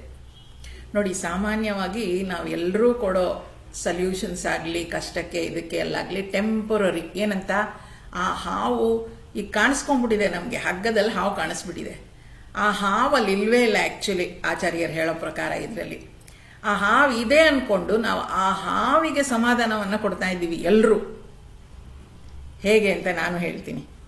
ನಾನು ನಿಮ್ಗೊಂದು ಟೆಕ್ನಿಕ್ ಅಂತ ಹೇಳಿದೆ ಅಲ್ವಾ, ಮನಸ್ಸನ್ನ ಸರಿಯಾಗಿ ಇಟ್ಕೊಳ್ಬೇಕು ಅನ್ನೋದಕ್ಕೆ ಬೆಳಗ್ಗೆ 10 ಗಂಟೆವರೆಗೂ take care of your mind ಅಂತೆಲ್ಲ ಹೇಳಿದೆ ಅಲ್ವಾ. ಏನದು? ಅದು ಸಿಂಪಲ್ ಟೆಕ್ನಿಕ್ ಅಷ್ಟೇ. ಅದು ಯಾಕೆ? ಹಾವು ಅಂತ ನಂಬಿಕೊಂಡಿದ್ದೀನಲ್ಲ ನಾನು, ಅದಕ್ಕೊಂದು ಟೆಕ್ನಿಕ್ ಕೊಡ್ತಾ ಇದ್ದೀನಿ ಅಷ್ಟೇ. ಈ ಆತ್ಮತತ್ವವನ್ನು ತಿಳ್ಕೊಂಡ್ರೆ ಅದ್ಯಾವುದು ಬೇಕಾಗೋದೇ ಇಲ್ಲ. ಇದು ಡೈರೆಕ್ಟ್ ಆಗಿ ನಾನು ಸತ್ಯವನ್ನ ತಿಳ್ಕೊಳ್ಳೋದು. ಆಚಾರ್ಯರು ಇದನ್ನ ತಿಳ್ಕೊಂಡ ತಕ್ಷಣ ನಿತ್ಯ ಶುದ್ಧ ಆನಂದ ಸ್ವರೂಪ ನಾನಾಗ್ಬಿಡ್ತೀನಿ ಅಂತ. ಉಳಿದಿದ್ದ ಎಲ್ಲ ಟೆಕ್ನಿಕ್ಸ್ ಏನಾದರೂ ಆಗಿರಲಿ, ನಾನು ಮನಸ್ಸನ್ನು ಹೇಗಿಟ್ಕೊಳ್ಬೇಕು, ಅದನ್ನ ಜ್ಞಾನಾರ್ಜನೆ ಹೇಗೆ ಮಾಡಬೇಕು, ಇವೆಲ್ಲ ಸುಮ್ಮನೆ ಟೆಕ್ನಿಕ್ಸ್. ಅಂದ್ರೆ ಸ್ವಲ್ಪ ಹೊತ್ತು ನಮಗೆ ಸಮಾಧಾನ ಕೊಡ್ಲಿಕ್ಕೆ ಆಗ್ಬಹುದಂತ ವಿಚಾರಗಳು. ಆದರೆ ನಾನು ನೋಡ್ತಾ ಇರೋ ಇನ್ಫೈನೈಟ್ ಎಟರ್ನಲ್ ಹ್ಯಾಪಿನೆಸ್ಗೆ ನಾನು ನಿತ್ಯ ಶುದ್ಧ ಆನಂದ ಸ್ವರೂಪ ಅಂತ ತಿಳಿಯೋದು ಒಂದೇ ದಾರಿ. ಇಲ್ಲದೆ ಇದ್ರೆ ನೆನ್ಪಿಟ್ಕೊಳ್ಳಿ ಸ್ನೇಹಿತರೆ, ನಾವು ಹಗ್ಗವನ್ನ ಹಾವು ಅಂತ ತಿಳ್ಕೊಂಡು ಹೇಗೆ ಒದ್ದಾಡ್ತಾ ಇದ್ದೀವೋ ಅದನ್ನೇ ಜೀವನದಲ್ಲಿ ಮಾಡ್ತಾ ಇರೋದು. ಯಾರೋ ಬೈದ್ರು, ನಾವು ಅವರಿಗೆ ಬೈಲಿಕ್ಕೆ ಹೋಗ್ತಾ ಇದ್ದೀವೋ, ಕನ್ವಿನ್ಸ್ ಮಾಡಕ್ ಹೋಗ್ತಾ ಇದ್ದೀವೋ, ಯಾರೋ ಅದೆಲ್ಲವೂ ಹಾವಿನ ಜೊತೆ ಹೋರಾಡಿದ ಹಾಗೆ. ಅಲ್ಲಿ ಹಾವು ಅನ್ನೋದೇ ಇಲ್ಲ. ಅದನ್ನ ಆಚಾರ್ಯರು ಹೇಳ್ತಾ ಇದ್ದಾರೆ. ಈ ಹಗ್ಗ ಹಾವಾಗಿ ಕಾಣೋದಕ್ಕೆ ನಮಗೆ ಏನ್ ಕಾರಣ? ಅಜ್ಞಾನ ಕಾರಣ, ಅಥವಾ ಅಲ್ಲಿ ಬೆಳಕು ಸರಿಯಾಗಿ ಇಲ್ಲದೆ ಇರೋದು ಕಾರಣ. ಯಾವಾಗ ನಾವು ಆ ಜ್ಞಾನ ಚಕ್ಷುವಿನಿಂದ ನನ್ನನ್ನು ನಾನು ನೋಡ್ಕೊಳ್ತೀನೋ, ಆತ್ಮದರ್ಶನ ಆಗುತ್ತೋ, ಆಗ ಈ ಭಯ ಎಲ್ಲವೂ ಮುಗ್ದೋಗುತ್ತೆ. ಈ ಹಗ್ಗವನ್ನ ಹಾವು ಅಂತ ತಿಳ್ಕೊಳ್ಳೋದು ಅಂತಂದ್ರೆ ಅಲ್ಲಿ ಹಾವಿಲ್ಲ ಆಕ್ಚುಲಿ, ಆದ್ರೆ ಹಗ್ಗ ಆ ಥರ ಕಾಣಿಸ್ತಾ ಇದೆ. ಅದಕ್ಕೆ ಏನಂತಾರೆ ಅಂದ್ರೆ ಅದು ಸೂಪರ್ ಇಂಪೋಸ್ ಆಗಿದೆ ಅಂತ. ಅಂದ್ರೆ ಅದು ಸುಮ್ಮನೆ ಮನಸ್ಸಿನ ಭ್ರಮೆ ಅದು ಅಂತ ಆಚಾರ್ಯರು ಹೇಳ್ತಾರೆ. ಹಾಗಾದ್ರೆ ನಮ್ಗೀಗ ಈಗ ಗೊತ್ತಾಗ್ತಾ ಇದೆ ಸಫರಿಂಗ್ ಯಾಕೆ ಆಗ್ತಾ ಇರೋದು. ನಾನು ನನ್ನನ್ನ ಶರೀರ ಮನಸ್ಸು ಬುದ್ಧಿಯೊಂದಿಗೆ ಗುರುತಿಸ್ಕೊಂಡಿದ್ದೀನಿ, ಆದ್ರಿಂದ ನನಗೆ ಈ ತೊಂದರೆಗಳಾಗ್ತಾ ಇದೆ. ಯಾವಾಗ ನಾನು ನನ್ನನ್ನು ಆತ್ಮದ ಜೊತೆ ಗುರುತಿಸ್ಕೊಳ್ತೀನೋ ಆಗ ಇದೆಲ್ಲವೂ, ಈ ಎಲ್ಲ ಕಷ್ಟ ಸುಖಗಳು ಮುಗ್ದು ಹೋಗ್ಬಿಡುತ್ತೆ, ಯಾವ ಭಯ ಕೂಡ ಇರೋದಿಲ್ಲ. ಹಾಗಾಗಿ ಈ ಏನದು ನಾನು ಶರೀರ ಅಂತ ಏನು ಅಂದ್ಕೊಂಡಿದ್ದೀನಿ ಅದನ್ನು ಬಿಟ್ಟು ನಾನು ಆತ್ಮ, ನಾನು ನಿತ್ಯ ಶುದ್ಧ ಆನಂದ ಸ್ವರೂಪ ಅಂತ ತಿಳ್ಕೊಳ್ಳೋದಕ್ಕೆ ಹೇಗೆ ಸಾಧ್ಯ ಆಗತ್ತೆ? ಅದು ಜ್ಞಾನದಿಂದ ಮಾತ್ರ. ಜ್ಞಾನದಿಂದ ಮಾತ್ರ ಇದನ್ನು ಪಡಿಬೇಕಾಗತ್ತೆ. ನಾನು ಆತ್ಮ ಅಂತ ತಿಳ್ಕೊಂಡ ಕೂಡಲೇ ನನ್ನಲ್ಲಿ ಯಾವ ಸಫರಿಂಗ್ಸ್ ಕೂಡ ಇರೋದಿಲ್ಲ. ಹಾಗೆ ಮುಂದಿನ ಶ್ಲೋಕ ನೋಡೋಣ. ಹಾಗಾದ್ರೆ ಏನ್ ಮಾಡಬೇಕು? ಈಗ ನಾನು ತಪ್ಪು ತಿಳ್ಕೊಂಡಿದ್ದೀನಿ. ಈಗ ಆಚಾರ್ಯರೇನು ಹೇಳಿದ್ದಾರೆ? ಶರೀರವನ್ನ ನೀನು ಅಂತ ಅನ್ಕೊಂಡಿದ್ಯಾ, ಅದಕ್ಕೆ ನಿನಗೆ ತೊಂದರೆ ಆಗ್ತಾ ಇದೆ. ನೀನು ನಿತ್ಯ ಶುದ್ಧ ಆನಂದ ಸ್ವರೂಪ ಅಂತ ತಿಳ್ಕೊ, ಆಗ ಈ ನೋವೆಲ್ಲ ಹೊರಟೋಗುತ್ತೆ ಅಂತ. ಹಾಗಾದ್ರೆ ಅದನ್ನು ತಿಳ್ಕೊಳ್ಳೋದು ಹೇಗೆ? ಮುಂದಿನ ಶ್ಲೋಕದಲ್ಲಿ ಅವರು ಹೇಳ್ತಾ ಇದ್ದಾರೆ. ಆತ್ಮಾವಭಾಸಯತ್ಯೇಕೋ ಆತ್ಮಾವಭಾಸಯತ್ಯೇಕೋ ಬುದ್ಧ್ಯಾದೀನಿಂದ್ರಿಯಾಣ್ಯಪಿ ಬುದ್ಧ್ಯಾದೀನಿಂದ್ರಿಯಾಣ್ಯಪಿ ದೀಪೋ ಘಟಾದಿವತ್ ಸ್ವಾತ್ಮಾ ದೀಪೋ ಘಟಾದಿವತ್ ಸ್ವಾತ್ಮಾ ಜಡೈಸ್ತೈರ್ನಾವಭಾಸ್ಯತೆ ಜಡೈಸ್ತೈರ್ನಾವಭಾಸತೆ.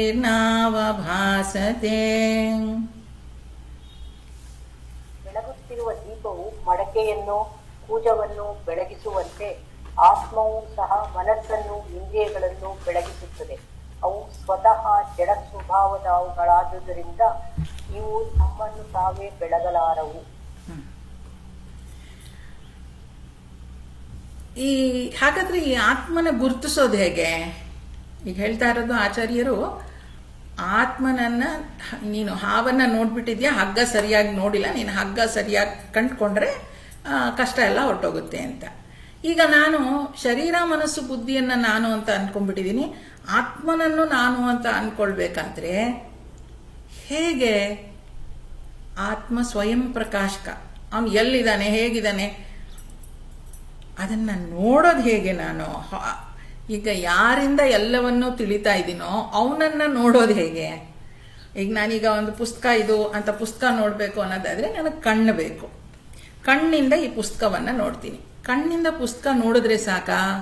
ಇಲ್ಲ, ಅದ್ರ ಹಿಂದೆ ಮನಸ್ಸಿರಬೇಕು. ಆ ಮನಸ್ಸು ಹೇಳುತ್ತೆ ನೀನ್ ಏನ್ ನೋಡ್ತಾ ಇದೀಯಾ, ಅದು ಒಂದು ಪುಸ್ತಕ ಅಂತ ಹೇಳುತ್ತೆ. ಆ ಮನಸ್ಸಿನ ಹಿಂದೆ ಇರುವಂತ ಬುದ್ಧಿ ಏನ್ ಹೇಳುತ್ತೆ, ನೀನ್ ನೋಡ್ತಾ ಇರೋದು ಕನ್ನಡ ಪುಸ್ತಕ, ಆತ್ಮಬೋಧ ಪುಸ್ತಕ ಅಂತ ಹೇಳುತ್ತೆ. ಅಲ್ಲಿಗೇನು, ಪುಸ್ತಕ ಇಲ್ಲಿದೆ, ಅದ್ರ ಹಿಂದೆ ಕಣ್ಣು ನೋಡ್ತಾ ಇದೆ, ಕಣ್ಣಿನ ಹಿಂದೆ ಮನಸ್ಸು ನೋಡ್ತಾ ಇದೆ, ಮನಸ್ಸಿನ ಹಿಂದೆ ಬುದ್ಧಿ ಇದು ಅಂತ ಹೇಳ್ತಾ ಇದೆ. ಇದಿಷ್ಟನ್ನು ಹೇಳಲಿಕ್ಕೆ ಒಂದು ಶಕ್ತಿ ಬೇಕಲ್ವಾ, ಅದೇ ಆತ್ಮ ಚೈತನ್ಯ. ಆ ಆತ್ಮ ಚೈತನ್ಯ ಶಕ್ತಿ ಇದ್ರೆ ಇದಿಷ್ಟು ನೋಡ್ಲಿಕ್ಕೆ ಸಾಧ್ಯ ಆಗೋದು. ಆ ಆತ್ಮ ಚೈತನ್ಯ ಆತ್ಮ ಇರೋದ್ರಿಂದ ಇದೆಲ್ಲವನ್ನು ನೋಡ್ಲಿಕ್ಕೆ ಆಗ್ತಾ ಇದೆ. ಆದ್ರೆ ಆತ್ಮನನ್ನ ಹೇಗೆ ನೋಡ್ಲಿಕ್ಕೆ ಸಾಧ್ಯ? ಈಗ ಈ ಪುಸ್ತಕ ನನ್ನ ಕಣ್ಣನ್ನು ನೋಡೋದು, ಕಣ್ಣು ಮನಸ್ಸನ್ನು ನೋಡೋದು, ಮನಸ್ಸು ಬುದ್ಧಿಯನ್ನು ನೋಡೋದು ಆಗಲ್ಲ ಅಲ್ವಾ? ಹಾಗೆ ಈ ಆತ್ಮ ಅನ್ನೋದು ಈ ಎಲ್ಲ ವಿಚಾರಗಳನ್ನು ನೋಡ್ತಿದೆ ಅನ್ನುವಾಗ ಆತ್ಮವನ್ನ ತಿಳಿಯೋದು ಹೇಗೆ ಅನ್ನೋದಕ್ಕೆ ಆಚಾರ್ಯರು ಹೇಳ್ತಾರೆ ನೋಡಿ, ಏನಂತ. ಆತ್ಮ ಸ್ವಯಂ ಪ್ರಕಾಶಕ ಅಂತ. ಹೌದಾ? ಆತ್ಮ ತಾನಾಗೆ ಏನದು ಸೆಲ್ಫ್ ರಿವೀಲಿಂಗ್. ಅವನನ್ನು ನೋಡ್ಲಿಕ್ಕೆ ಬೇರೆ ಏನು ಬೇಕಾಗಿಲ್ಲ. ಈಗ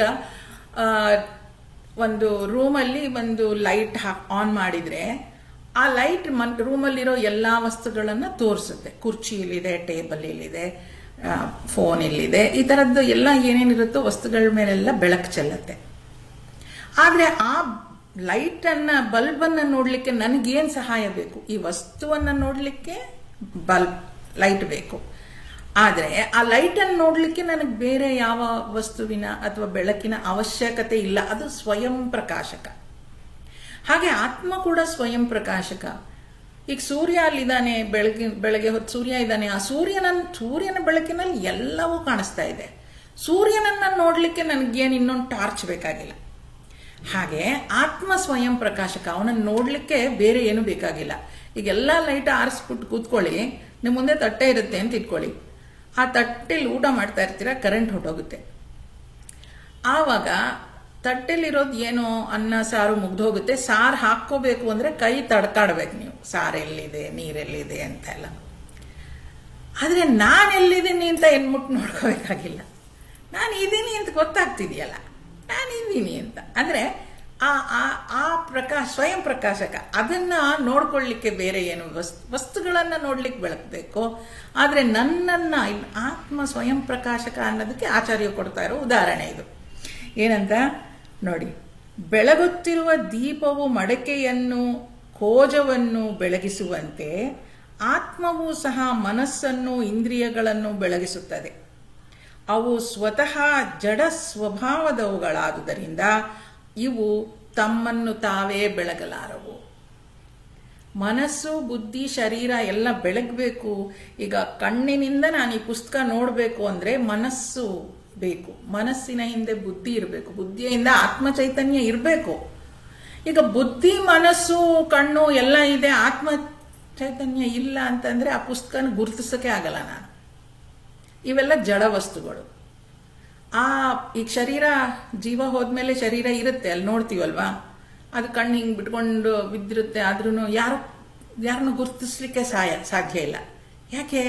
ಅದರಲ್ಲಿ ಆತ್ಮಶಕ್ತಿ, ಆ ಚೈತನ್ಯ ಇಲ್ಲ. ಅದರಿಂದ ಅದು ಗುರುತಿಸ್ಲಿಕ್ಕೆ ಸಾಧ್ಯ ಆಗೋದೇ ಇಲ್ಲ. ಹಾಗೆ ಆತ್ಮ ಚೈತನ್ಯ ಎಲ್ಲವನ್ನು ಬೆಳಗ್ಬೋದು. ಆದ್ರೆ ಆ ಶರೀರ, ಮನಸ್ಸು, ಬುದ್ಧಿ ಯಾವುದನ್ನು ಬೆಳಗ್ಲಿಕ್ಕೆ ಸಾಧ್ಯ ಇಲ್ಲ. ಅವು ಜಡ ಅಂತ ಹೇಳ್ತಾ ಇದ್ದಾರೆ, ಜಡ ವಸ್ತು. ಶಿವ ಇದ್ರೆ ಶರೀರ, ಶಿವ ಹೋದ್ರೆ ಶವ ಅಲ್ವಾ? ಅದನ್ನ ಅವರು ಸ್ಪಷ್ಟವಾಗಿ ಹೇಳ್ತಾ ಇದ್ದಾರೆ. ಆದ್ರಿಂದ ಆತ್ಮ ಸ್ವಯಂ ಪ್ರಕಾಶಕ. ಅವನ್ನ ನೋಡ್ಲಿಕ್ಕೆ ಬೇರೆ ಯಾವುದೇ ರೀತಿಯ ನಮಗೆ ಇದು ಬೇಕಾಗಿಲ್ಲ ಅಂತ ಆಚಾರ್ಯರು ಹೇಳ್ತಾ ಇದ್ದಾರೆ. ಹಾಗಾದ್ರೆ ಅವನನ್ನು ತಿಳ್ಕೊಳ್ಳೋದು ಹೇಗೆ? ಅವನ ಸ್ವಯಂ ಪ್ರಕಾಶಕ. ನಾವು ಆತ್ಮವನ್ನು ಇವಾಗ ಗೊತ್ತುಪಡಿಸ್ಕೊಂಡ್ವಿ, ಆದ್ರೆ ಆತ್ಮದ ಸ್ವಭಾವ ಏನು ಅನ್ನೋದು ನಮ್ಗೆ ಸರಿಯಾಗಿ ಗೊತ್ತಿರಲಿಲ್ಲ.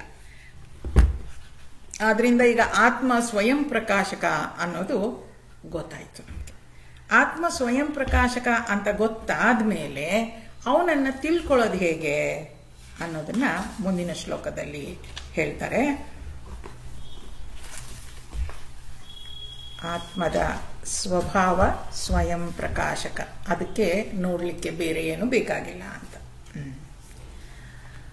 ಸ್ವಬೋಧೇ ನಾನ್ಯಬೋಧೇ ಚ, ಸ್ವಬೋಧೇ ನಾನ್ಯಬೋಧೇ ಚ, ಬೋಧರೂಪತಯಾತ್ಮನಃ, ಬೋಧರೂಪತಯಾತ್ಮನಃ.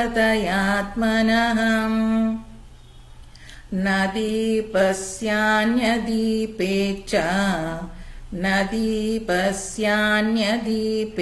ಚ, ಯಥಾ ಸ್ವಾತ್ಮ ಪ್ರಕಾಶತೆ, ಯಥಾ ಸ್ವಾತ್ಮ ಪ್ರಕಾಶನೆ.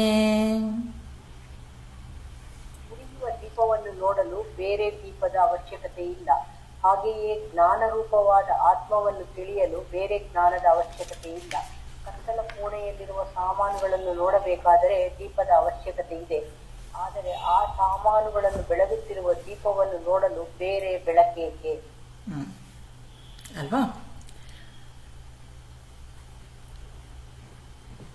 ಒಂದು ದೀಪ ಎಲ್ಲವನ್ನು ಬೆಳಗ್ತಾ ಇದೆ, ಆದರೆ ಆ ದೀಪವನ್ನ ನೋಡ್ಲಿಕ್ಕೆ ನಮಗೆ ಬೇರೆ ಬೆಳಕಿನ ಅವಶ್ಯಕತೆ ಇಲ್ಲ. ಯಾಕೆ? ಅದು ಸ್ವಯಂ ಪ್ರಕಾಶ, ಅದು ತಾನೇ ಬೆಳಕನ್ನ ಕೊಡ್ತಾ ಇರೋದ್ರಿಂದ ಬೇರೆ ಬೆಳಕು ಏನು ಬೇಕಾಗಿಲ್ಲ. ಹಾಗೆ ಆತ್ಮ ಜ್ಞಾನ ಸ್ವರೂಪ, ಅವನು ನಿತ್ಯ ಶುದ್ಧ ಆನಂದ ಸ್ವರೂಪ. ಆ ಆನಂದ ಸ್ವರೂಪವನ್ನು ನೋಡ್ಲಿಕ್ಕೆ, ಆ ಜ್ಞಾನ ಸ್ವರೂಪವನ್ನು ನೋಡ್ಲಿಕ್ಕೆ ಬೇರೆ ಯಾವ ಜ್ಞಾನ ತಗೊಳ್ಬೇಕು, ಯಾವ ಜ್ಞಾನ ಪಡಿಬೇಕು? ಆದ್ರಿಂದ ಯಾವುದರಿಂದ ಎಲ್ಲವೂ ಬೆಳಗ್ತಾ ಇದೆಯೋ ಅದರಿಂದ ನಾವು, ಅವೆಲ್ಲವೂ ಜಡ, ಆ ಜಡದಿಂದ ನಾವು ಈ ಪ್ರಕಾಶ ಇರುವಂತಹ ಆತ್ಮನನ್ನ ತಿಳಿಲಿಕ್ಕೆ ಸಾಧ್ಯ ಇಲ್ಲ. ಈಗ ನಾವು ನೋಡಿ ಎಷ್ಟು ಸುಂದರ ಅಂತಂದ್ರೆ, ಆತ್ಮ ಚೈತನ್ಯ ಇದ್ರೆ ಶರೀರ ಮನಸ್ಸು ಬುದ್ಧಿ ಎಲ್ಲ ಕೆಲಸ ಮಾಡೋದು. ಆ ಕೆಲಸ ಮಾಡ್ತಾ ಇರೋ ಶರೀರ ಮನಸ್ಸು ಬುದ್ಧಿಯಿಂದ ನಾವು ಆತ್ಮನನ್ನ ತಿಳ್ಕೊಳ್ಬೇಕು. ಇವಾಗ ವಾಪಸ್ಸು ಯಾವುದರ ಶಕ್ತಿಯಿಂದ ಇವೆಲ್ಲವೂ ಕೆಲಸ ಮಾಡ್ತಾ ಇದೆಯೋ ಅವುಗಳಿಂದ ಆತ್ಮನನ್ನ ತಿಳ್ಕೊಳ್ಬೇಕು. ಅದಕ್ಕೆ ಗುರುದೇವ್ ಚಿನ್ಮಯಾನಂದರು ಒಂದು ಸುಂದರವಾದ ಮಾತು ಹೇಳ್ತಾರೆ, from the known to unknown ಅಂತ. ಅಂದ್ರೆ ಈಗ ನನಗೆ ಶರೀರ ಮನಸ್ಸು ಬುದ್ಧಿ ಗೊತ್ತಾಗಿದೆ, ಆತ್ಮ ನನಗೆ ಅರ್ಥ ಆಗಿಲ್ಲ. ಆದ್ರಿಂದ ಈ ಅನ್ನೋನ್, ಗೊತ್ತಿಲ್ಲದೆ ಇರೋ ಆತ್ಮತತ್ವವನ್ನ ಗೊತ್ತಿರುವ ವಿಚಾರಗಳಿಂದ ನಾನು ತಿಳ್ಕೊಳ್ಬೇಕು. ಗೊತ್ತಿರುವಂತಹ ಸಲಕರಣೆಗಳಿಂದ, ಶರೀರ ಮನಸ್ಸು ಬುದ್ಧಿ ನನಗೆ ಗೊತ್ತಿದೆ, ಅವುಗಳಿಂದ ನಾನು ಆತ್ಮತತ್ವವನ್ನ ತಿಳ್ಕೊಳ್ಬೇಕು. ಹಾಗಾದ್ರೆ ಅವುಗಳನ್ನ ಬಳಸ್ಕೊಂಡು ನಾನು ಹೇಗೆ ತಿಳ್ಕೊಳ್ಳೋದು? ದೀಪವನ್ನ ನೋಡ್ಲಿಕ್ಕೆ ಇನ್ನೊಂದು ದೀಪ ತರ್ಲಿಕ್ಕೆ ಸಾಧ್ಯ ಇಲ್ಲ. ಇನ್ನೊಂದು ದೀಪ ತಂದ್ರೆ ಆ ದೀಪವನ್ನ, ಹಾಗೇನಾದ್ರೂ ಆಗಿದ್ರೆ ನೋಡಿ ಎಷ್ಟು ಗಮ್ಮತ್ತಿದೆ. ಈಗ ಒಂದು ದೀಪ ನೋಡ್ಲಿಕ್ಕೆ ನನಗೆ ಇನ್ನೊಂದು ದೀಪ ಬೇಕು ಅಂತಂದ್ರೆ ಈ ದೀಪ ನೋಡ್ಲಿಕ್ಕೆ ಇನ್ನೊಂದು ದೀಪ ಬೇಕಾಗತ್ತೆ, ಈ ದೀಪ ನೋಡ್ಲಿಕ್ಕೆ ಇನ್ನೊಂದು ದೀಪ ಬೇಕಾಗತ್ತೆ. ಆ ಥರ ಆದ್ರೆ ಈ ಆತ್ಮನನ್ನ ನೋಡ್ಲಿಕ್ಕೆ ಇನ್ನೊಂದು ಆತ್ಮ ನೋಡ್ಲಿಕ್ಕೆ ಹಂಗೆಲ್ಲ ಇಲ್ಲ. ಅದು ಇರೋದು ಒಂದೇ ಆತ್ಮ, ಅದು ಸ್ವಯಂ ಪ್ರಕಾಶಕ. ಅಂದ್ರೆ ಸೂರ್ಯ ಹೇಗೆ ಸ್ವಯಂ ಪ್ರಕಾಶಕನಾಗಿದ್ದಾನೋ ಹಾಗೆ ಆತ್ಮ ಕೂಡ ಸ್ವಯಂ ಪ್ರಕಾಶಕ. ಹಾಗಾದ್ರೆ ಈ ಆತ್ಮನನ್ನ ನಾನು ತಿಳ್ಕೊ ಅಂತಾನೆ ಹೇಳ್ತಾ ಇರೋದು ಆಚಾರ್ಯರು. ಆ ಆತ್ಮನನ್ನ ತಿಳಿಯೋದು ಹೇಗೆ? ಯಾವುದರಿಂದ ಎಲ್ಲವೂ ಬೆಳಗ್ತಾ ಇದೆಯೋ ಅದನ್ನ ತಿಳ್ಕೊಳ್ಳೋದು ಹೇಗೆ? ಅದನ್ನ ಮುಂದಿನ ಶ್ಲೋಕದಲ್ಲಿ ಆಚಾರ್ಯರು ಹೇಳ್ತಾರೆ. ನಿಷಿಧ್ಯ ನಿಖಿಲೋಪಾಧಿನ್, ನಿಷಿಧ್ಯ ನಿಖಿಲೋಪಾಧಿನ್, ನೇತಿ ನೇತೀತಿ ವಾಕ್ಯತಃ, ನೇತಿ ನೇತೀತಿ ವಾಕ್ಯತಃ. ವಿದ್ಯಾದ್ಯೈಕ್ಯಂ ಮಹಾವಾಕ್ಯೈಃ, ವಿದ್ಯಾದ್ಯೈಕ್ಯಂ ಮಹಾವಾಕ್ಯೈಃ, ಜೀವಾತ್ಮ ಪರಮಾತ್ಮನೋಃ, ಜೀವಾತ್ಮ ಪರಮಾತ್ಮನೋಃ.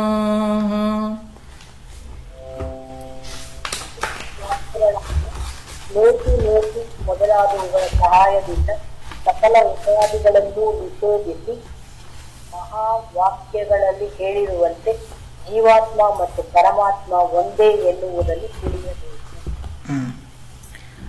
ಇದಕ್ಕೊಂದು ನೆಗೇಷನ್ ಅಂತ ಹೇಳ್ತಾರೆ.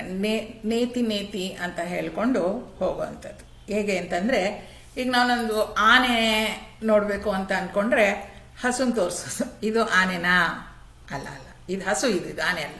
ಒಂದು ನಾಯಿ ತೋರ್ಸೋದು, ಇದು ಆನೆನಾ? ಅಲ್ಲ, ಇದು ಇದು ನಾಯಿ, ಇದು ಬೆಕ್ಕ ಅಲ್ಲ. ನೇತಿ ಅಂದ್ರೆ ಅಲ್ಲ ಅಂತ ಹೇಳೋದು, ಆಯ್ತಾ? ಹಾಗೆ ಈ ಶರೀರ ಅನ್ನೋದು ಆತ್ಮನ ಅಲ್ಲ. ಯಾಕೆ? ಆತ್ಮನ ಸ್ವರೂಪ ಏನೋ ಸ್ವಯಂ ಪ್ರಕಾಶಕ. ಅವನನ್ನ ನೋಡ್ಲಿಕ್ಕೆ ಬೇರೆ ಬೆಳಕು ಬೇಕಿಲ್ಲ.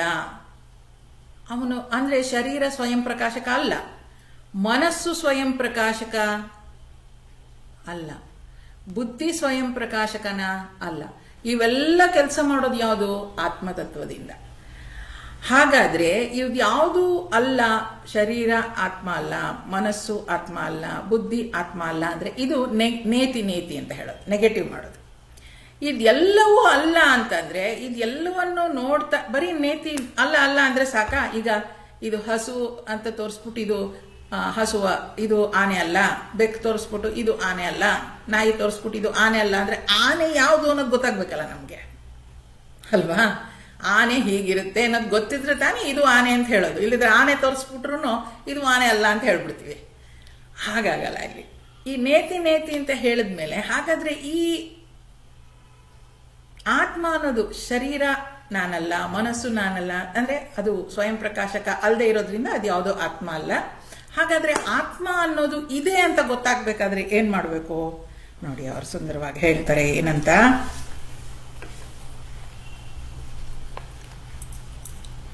ಶ್ರುತಿ ವಾಕ್ಯಗಳಾದ ನೇತಿ ನೇತಿ ಮೊದಲಾದವುಗಳ ಸಹಾಯದಿಂದ ಸಕಲ ಉಪಾಧಿಗಳನ್ನು ನಿಷೇಧಿಸಿ ಮಹಾವಾಕ್ಯಗಳಲ್ಲಿ ಹೇಳಿರುವಂತೆ ಜೀವಾತ್ಮ ಮತ್ತು ಪರಮಾತ್ಮ ಒಂದೇ ಎನ್ನುವುದನ್ನು ತಿಳಿಯಬೇಕು. ಈಗ ಶರೀರ ನಾನಲ್ಲ, ಮನಸ್ಸು ಆತ್ಮ ಅಲ್ಲ, ಬುದ್ಧಿ ಆತ್ಮ ಅಲ್ಲ, ಗೊತ್ತಾಯ್ತು. ಹಾಗಾದ್ರೆ ಆತ್ಮ ಯಾವುದು? ಅದು ಗುರುತಿಸೋದು ಹೇಗೆ? ಅದನ್ನು ಗುರುತಿಸೋದು ಮಹಾವಾಕ್ಯಗಳ ಸಹಾಯದಿಂದ.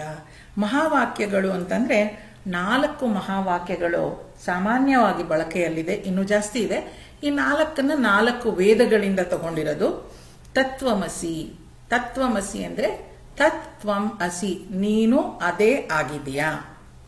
ಅಯಮಾತ್ಮ ಬ್ರಹ್ಮ, ಪ್ರಜ್ಞಾನಂ ಬ್ರಹ್ಮ, ಅಹಂ ಬ್ರಹ್ಮಾಸ್ಮಿ. ಇದು 4 ಮಹಾವಾಕ್ಯಗಳು. ಎಲ್ಲವೂ ಬ್ರಹ್ಮ. ಪ್ರಜ್ಞಾನಂ ಬ್ರಹ್ಮ ಅಂದ್ರೆ ಕಾನ್ಶಿಯಸ್ನೆಸ್ ಬ್ರಹ್ಮ ಅಂತ. ಅಹಂ ಬ್ರಹ್ಮಾಸ್ಮಿ ಅಂದ್ರೆ ನಾನು ಬ್ರಹ್ಮನೇ ಆಗಿದ್ದೀನಿ. ಈ 4 ಮಹಾವಾಕ್ಯಗಳ ಸಹಾಯದಿಂದ ಆತ್ಮನನ್ನ ತಿಳಿಬೇಕು ಅಂತ ಆಚಾರ್ಯರು ಹೇಳ್ತಾರೆ. ಮೊದಲು ನೇತಿ ನೇತಿ, ಇದಲ್ಲ ಇದಲ್ಲ ಇದಲ್ಲ ಅಂತ ಹೇಳಿ. ಈಗ ದೀಪ ಒಂದು ಬೆಳಗ್ತಾ ಇರೋ ದೀಪ ಇಟ್ಕೊಂಡು ಪಕ್ಕದಲ್ಲಿ ಯಾವುದೋ ಒಂದು ಸ್ಟೂಲ್ ಇದೆ, ಒಂದು ಹೂವಿನ ಕುಂಡ ಇದೆ ಅಂದ್ರೆ ಇದು ದೀಪನ ಅಂದ್ರೆ ಅಲ್ಲ, ಇದು ದೀಪನ ಅಲ್ಲ, ಗೊತ್ತಾಗ್ತಿದೆ ಅಲ್ವಾ? ಇದೆಲ್ಲ ದೀಪ. ಹಾಗಾದ್ರೆ ದೀಪ ಯಾವುದು ಅನ್ನೋದು ನನಗೆ ಗೊತ್ತಿರಬೇಕು, ಅವಾಗಷ್ಟೇ ಅದು ದೀಪ ಅಂತ ಹೇಳಲಿಕ್ಕೆ ಸಾಧ್ಯ.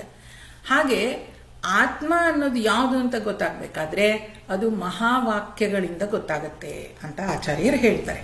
ಮಹಾವಾಕ್ಯದಲ್ಲಿ ಅಹಂ ಬ್ರಹ್ಮಾಸ್ಮಿ ಅಂದ್ರೆ ನೀನು ಪರಮಾತ್ಮ ಒಂದೇ ಆಗಿದ್ಯಾ ಅನ್ನೋದನ್ನ ತೋರ್ಸತ್ತೆ ಅದು ಅಂತ. ಇನ್ನೊಂದು ಶ್ಲೋಕ ನೋಡೋಣ. ಅವಿದ್ಯಕಂ ಶರೀರಾದಿ ಅವಿದ್ಯಕಂ ಶರೀರಾದಿ ದೃಶ್ಯಂ ಬುದ್ಬುದವತ್ಕ್ಷರಂ ದೃಶ್ಯಂ ಬುದ್ಬುದವತ್ಕ್ಷರಂ ಏತದ್ವಿಲಕ್ಷಣಂ ವಿದ್ಯಾತ್ ಏತದ್ವಿಲಕ್ಷಣಂ ವಿದ್ಯಾತ್ ಅಹಂ ಬ್ರಹ್ಮೇತಿ ನಿರ್ಮಲಂ ಅಹಂ ಬ್ರಹ್ಮೇತಿ ನಿರ್ಮಲಂ. ದೇಹದಿಂದ ಹಿಡಿದು ಕಾರಣ ಶರೀರದವರೆಗೂ ಸಕಲವೂ ದೃಷ್ಟಿಗೋಚರವಾದುದರಿಂದ ನೀರ ಮೇಲಿನ ಗುಳ್ಳೆಗಳಂತೆ ಅವೆಲ್ಲವೂ ಚಂಚಲ, ಅಸ್ಥಿರ. ಇವೆಲ್ಲಕ್ಕೂ ಭಿನ್ನವಾದ ಶುದ್ಧ ಸ್ವರೂಪನಾದ ಬ್ರಹ್ಮವೇ ನಾನೆಂದು ತಿಳಿಯಬೇಕು. ಈಗ ಆತ್ಮ ಸ್ವಯಂ ಪ್ರಕಾಶಕ.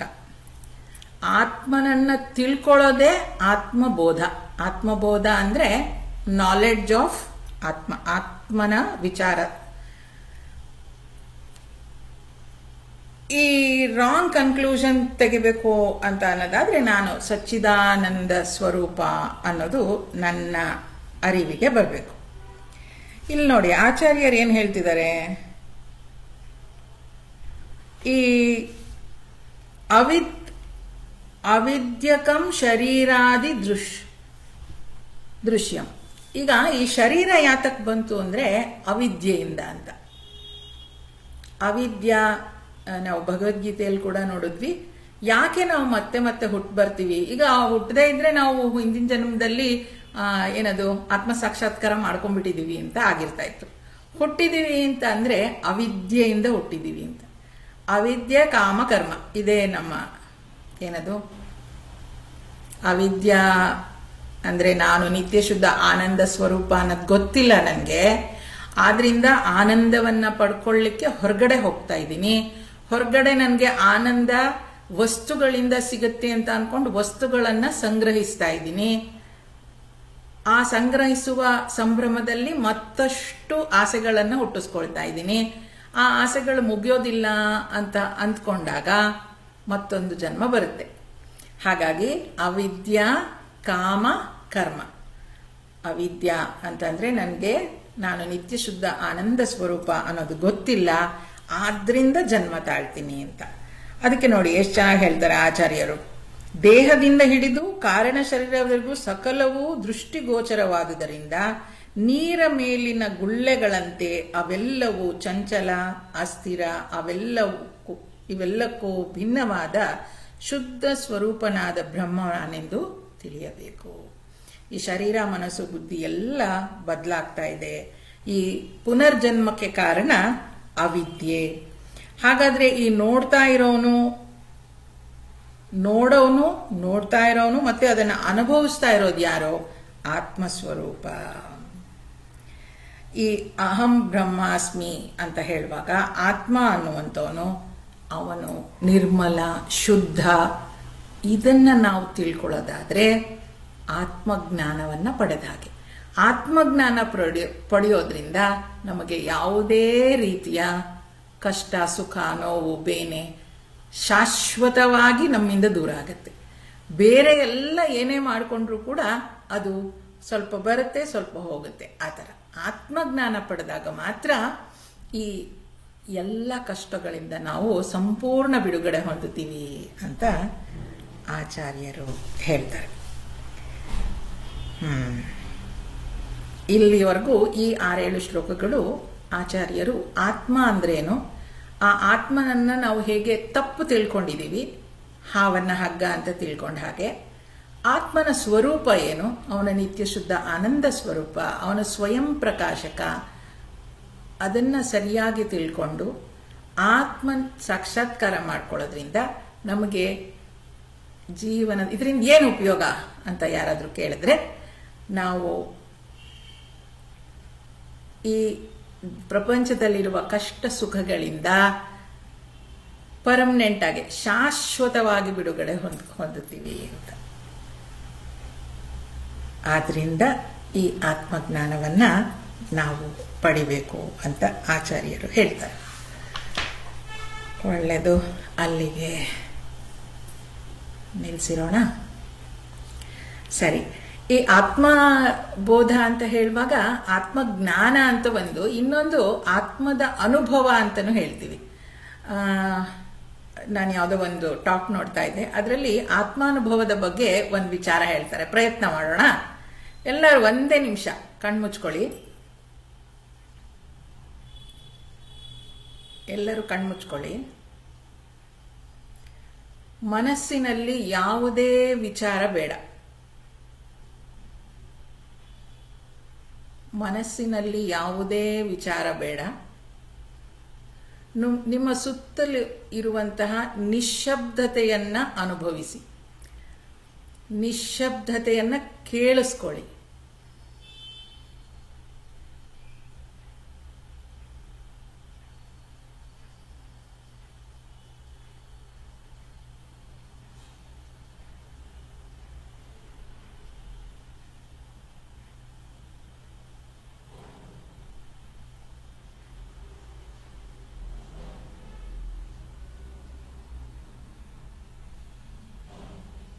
ಯಾವುದೇ ವಿಚಾರ ಬೇಡ, ನಿಶ್ಶಬ್ದತೆಯನ್ನು ಕೇಳಿಸ್ಕೊಳ್ಳಿ. ಅದೇ ಆತ್ಮಬೋಧ, ಅದೇ ಆತ್ಮಾನುಭವ. ಒಳ್ಳೆಯದು, ಕಂಡುಬಿಡಿ. ಅದನ್ನು ಅಭ್ಯಾಸ ಮಾಡಿ. ನಾವು ಶಬ್ದವನ್ನು ಕೇಳಿಸ್ಕೊಳ್ತೀವಿ, ನಿಶ್ಶಬ್ದತೆಯನ್ನು ಕೇಳಿಸ್ಕೊಳ್ಳೋದಿದೆಯಲ್ಲ ಮನಸ್ಸಿನಲ್ಲಿ, ಯಾವುದೇ ವಿಚಾರ ಇಲ್ಲದೆ ಇದ್ದಾಗ ಅದೇ ಆತ್ಮಬೋಧ ಅಂತ ಗುರುಗಳು ಹೇಳ್ತಾರೆ. ಒಳ್ಳೆಯದು, ಅಲ್ಲಿಗೆ ನಿಲ್ಲಿಸಿರ್ತೀನಿ, ಮತ್ತೆ ಮುಂದುವರಿಸೋಣ.